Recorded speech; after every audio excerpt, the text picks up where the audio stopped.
കഴിഞ്ഞ വീഡിയോയിൽ ഞാൻ എങ്ങോട്ടാണ് പോകുന്നതെന്ന് പറയാതെയല്ലേ നിർത്തിയത്. ഞങ്ങൾ കൊല്ലൂർ മൂകാംബിക ദേവി ക്ഷേത്രത്തിലേക്കാണ് പോയത്. രാവിലെ മാംഗ്ലൂർ റെയിൽവേ സ്റ്റേഷനിൽ ഇറങ്ങിയിട്ട് അവിടുന്ന് ബസ്സിൽ ഉച്ചയോടെ ഞങ്ങൾ മൂകാംബിക എത്തി. അമ്പലത്തിൻ്റെ തൊട്ടടുത്തായിട്ടാണ് ഞങ്ങൾ റൂം എടുത്തിട്ടുണ്ടായിരുന്നത്. കുറച്ച് നേരം റെസ്റ്റ് ചെയ്ത് ഈവനിങ് ആയപ്പോൾ എല്ലാവരും അമ്പലത്തിലേക്ക് പോകാൻ റെഡി ആവുകയാണ്. ഒരാളാണെങ്കിൽ ഇവിടെ ചീക്കിട്ടും ശരിയാവാത്ത താടിയായിട്ട് ഗുസ്തി പിടിക്കാൻ തുടങ്ങിയിട്ട് കുറേ നേരമായി. ഇപ്പോൾ എന്നെക്കാട്ടി ഭയങ്കര ഒരുക്കുക. പിന്നെ അമ്മ ഇറങ്ങി, അച്ഛൻ ഇറങ്ങിയത്. ഇമ്മുക്കുട്ടി നേരത്തെ സുന്ദരിയായിട്ട് എൻ്റെ അമ്മയുടെ ഇരിപ്പുണ്ട്. അച്ഛനും അമ്മയൊക്കെ എല്ലാ വർഷവും ഈ ടൈമിൽ മൂകാംബിക വരാറുണ്ട്. ഞാൻ സെക്കൻഡ് ടൈമാണ് മൂകാംബിക വരുന്നത്.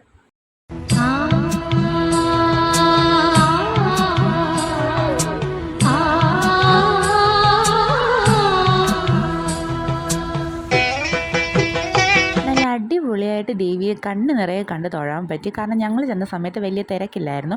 അതുകൊണ്ട് ഒരുപാട് ക്യൂ നിൽക്കേണ്ടി ഒന്നും വന്നില്ല. നല്ല വൃത്തിയായിട്ട് ദേവിയെ തൊഴുതിറങ്ങിയതിന് ശേഷം ചായ കുടിക്കാനായിട്ട് പോയി. ഇമ്മക്കുട്ടി ചേട്ടന്മാരോട്ട് നന്നായിട്ട് എൻജോയ് ചെയ്യുന്നുണ്ടായിരുന്നു. ബാക്കി അടുത്ത വീഡിയോ പറയാം കേട്ടോ. വീഡിയോ ആദ്യമായിട്ട് കാണാനേ ഒന്ന് ചാനൽ സബ്സ്ക്രൈബ് ചെയ്തേക്കണേ.